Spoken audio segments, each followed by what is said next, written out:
दुनिया भर में महंगाई को काबू करने के लिए दुनिया भर में बीते एक साल में बढ़ रही ब्याज दरों का दौर शायद अब किनारे पर है, खत्म होने वाला है।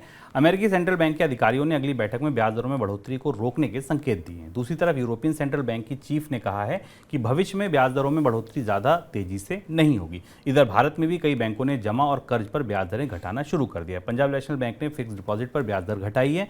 साथ में आईसीआईसीआई बैंक ने कुछ अवधि के लिए एमसीएलआर में भी कटौती की है। सर, क्या बता रहा है ये मिला जुला रुख अमेरिका से यूरोप तक और भारत तक?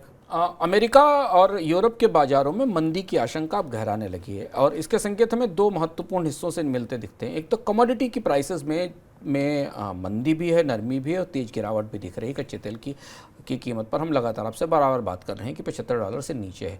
दूसरी चीज़ है कि अब जब जैसे जैसे दुनिया में ब्याज दरों के बढ़ने के असर दिखने लगे हैं, मांग कम होना शुरू हुई है, दुनिया के बैंकरों को और सरकारों को इस बात की चिंता होने लगी है कि ग्रोथ की भी ज़रूरत है। हालांकि स्पष्ट रूप से किसी भी बैंक ने ब्याज दरें कम करने की घोषणा नहीं की है, पर बढ़ोतरी की रफ्तार को धीमा करने की प्रक्रिया शुरू हो गई है। फेडरल रिजर्व हालांकि भी हॉकिश है, वो बताएगा कि फेडरल रिजर्व बाद में कि वहाँ पर ब्याज दरों में क्या होगा।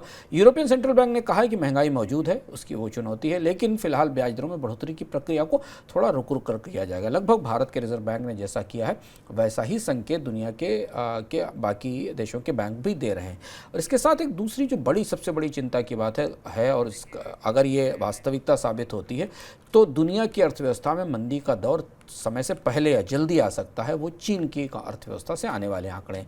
चीन की अर्थव्यवस्था में रिकवरी की रफ्तार एकदम टूट गई। जो उम्मीद की जा रही थी फरवरी मार्च में कि चीन तेज़ी से रिकवर करेगा, मई के आंकड़ों में वैसी तस्वीर आती नहीं दिखाई दी। मई में फैक्ट्री आउटपुट भी नहीं बढ़ा है और इस स्थिति में अगर चीन की अर्थव्यवस्था जो दुनिया की सबसे बड़ी मैन्युफैक्चरिंग इकॉनमी है, अगर उसमें मंदी आती है तो फिर उसका असर दुनिया के बाकी बाज़ारों पर भी पड़ेगा और इसलिए दुनिया के बाकी देश भी अब पूंजी की लागत कम करने के बारे में विचार करने लगे हैं। चीन के आंकड़े क्या कहते हैं आपको शुभम बताएंगे।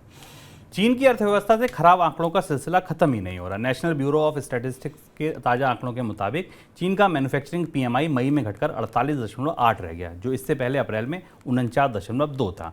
चीन की कारखाना गतिविधियों में गिरावट का प्रमुख कारण कमजोर वैश्विक मांग को माना जा रहा है।